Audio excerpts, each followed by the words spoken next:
secondo me non mangiate questo piatto dagli anni 90. Tortellini, panna, prosciutto, piselli e parmigiano.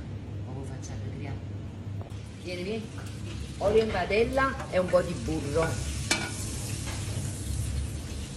Adesso unite un po' di cipollina al burro e facciamo soffriggere. Qua, quando si è soffritta la cipolla, aggiungete il prosciutto e fate soffriggere. Adesso uniamo i piselli, io uso questi qua surgelati. Facciamo soffriggere e cuocere finché i piselli non saranno morbidi. Vedete? Com'è bello,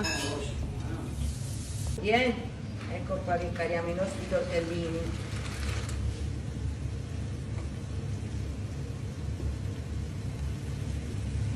E siamo pronti, vieni, vieni.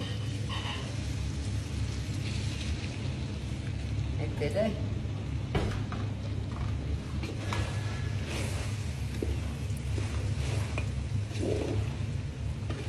Guarda, vedete? Guarda.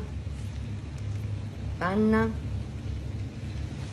ci facciamo una bella amalgamiata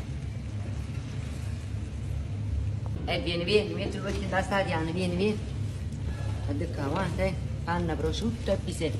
Non me li mangiavo quando mi sono fatta la comunione. Una da cucina di panna, se no sono sick,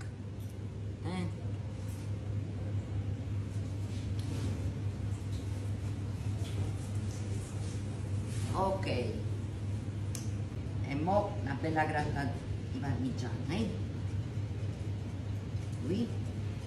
Guarda, facciamo sapere. Ma si fa da un minuto, non mi Buonissimo. Buona, ma. Ottimo.